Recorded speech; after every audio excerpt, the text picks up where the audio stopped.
My name is Rich, and I'm a photographer and photo editor with Naturally Timeless Photography.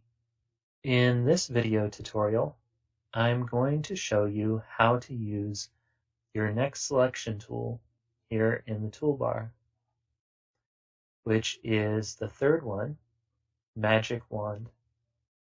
In some previous videos, I showed you how to use the selection tool, the main one, and the freehand selection tool.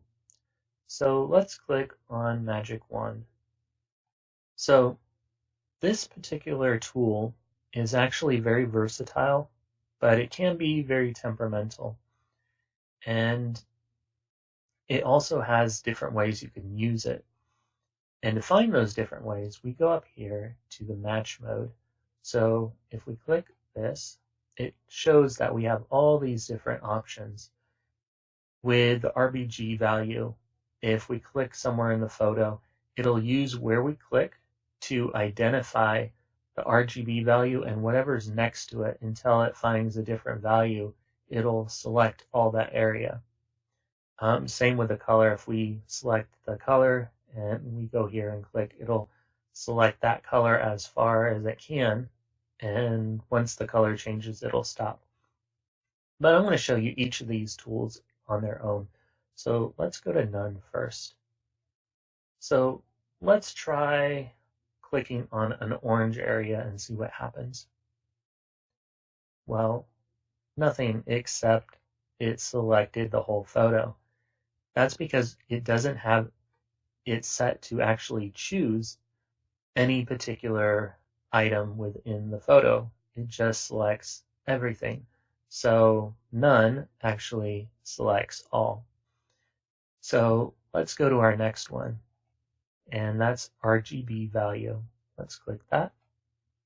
And to get rid of what we just did, let's right click anywhere in the photo. So now that we selected RGB value, when we click somewhere, that's what the program's going to look for, is the RGB value of everything in the area of where we just clicked. So this is kind of an orange reflection. When I left click on it, it selects as far as it can everything that has that RGB value of where I clicked at. So if I hold down the shift key while I click on a different area, because I want to have this whole pool of water selected. So I hold down the shift key and I click over here.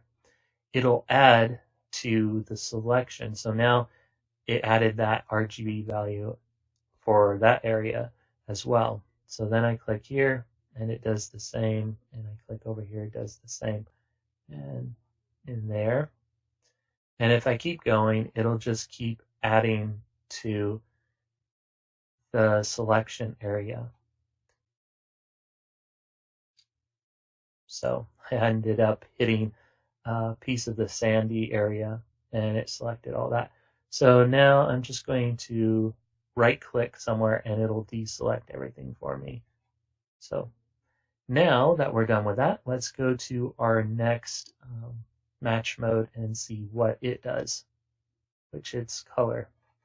So say I want to change part of the sky to a different color or something.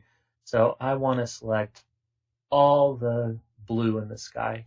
So I just click on that, and it didn't get everything, so I'd have to do the shift again and then click another area and keep doing that until all the blue area of the sky is selected. And I just keep going and going and going. And then afterwards, I could either use the color palette along with another tool to change that section of sky to either a darker blue or to a completely different color. I can make it bright pink if I wanted, or a lime green.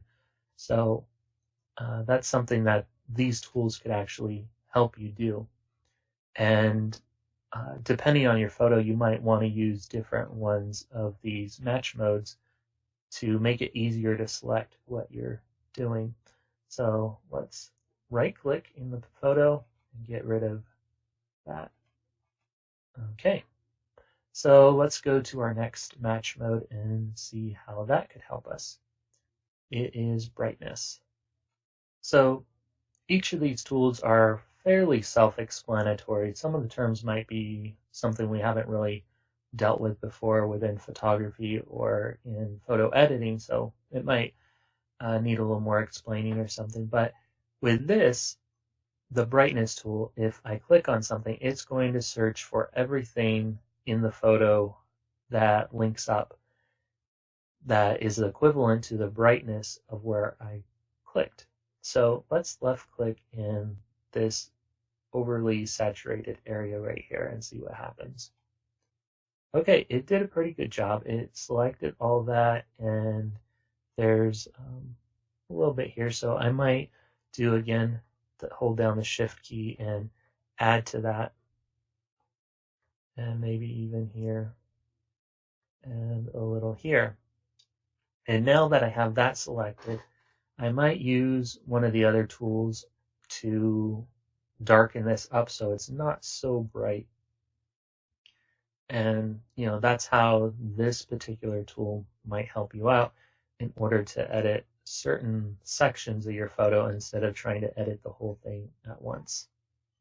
So let's right click and get rid of that selection and go up here to our next mode. And that is our perceptual mode. So we'll click on that. And I'm just going to click this water area again where the pool is. And as you notice, it didn't select exactly as one of the previous ones did. So if I click on it again, it actually selected more. And you could just keep trying that out. And if you do need to add to it, you could hold down the shift key and move it along until you get everything selected that you want. And if you select something you don't want to, you can hold down the control key and click with the mouse, and it will start subtracting from that area. So it's not too exciting. All these things start kind of blending together and they look relatively the same. So let's right click in here and get rid of those selections. So let's go up here and try our next one. It's the traditional mode. So let's just try a little bit of the orange sky. And again, it just kind of does pretty close to what the other ones were doing. They are a little different in the way they act and work.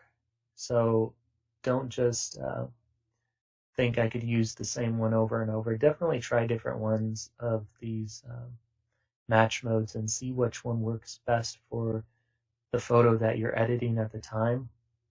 They may work better with darker colors, some of them, or with brighter colors. It just really depends. So let's right click and get out of this, and we'll go up to our next selection, which is all opaque. So let's left click somewhere in the photo, and as you notice, it selects the whole photo. Now, all of these match modes will not work with every project. Depending on if you're using layers or a masking layer, or you're using a foreground layer, a background layer, it may work with those, but not with other projects.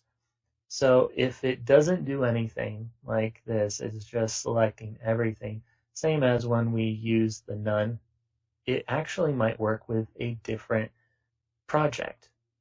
So try them again and use them on your own and see what happens. So click in here, and then we're going to right click and get rid of our selection.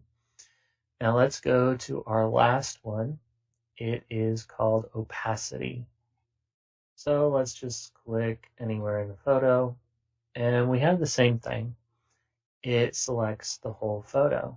So we're going to go down here And I'm going to go over here, and it just always selects the whole photo. So it doesn't mean that's all it does. It might just not be working with the particular layer that you're using.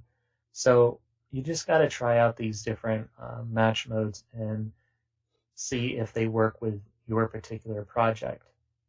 And some of them might work more with drawings rather than photos. Some of them might only work with certain color schemes.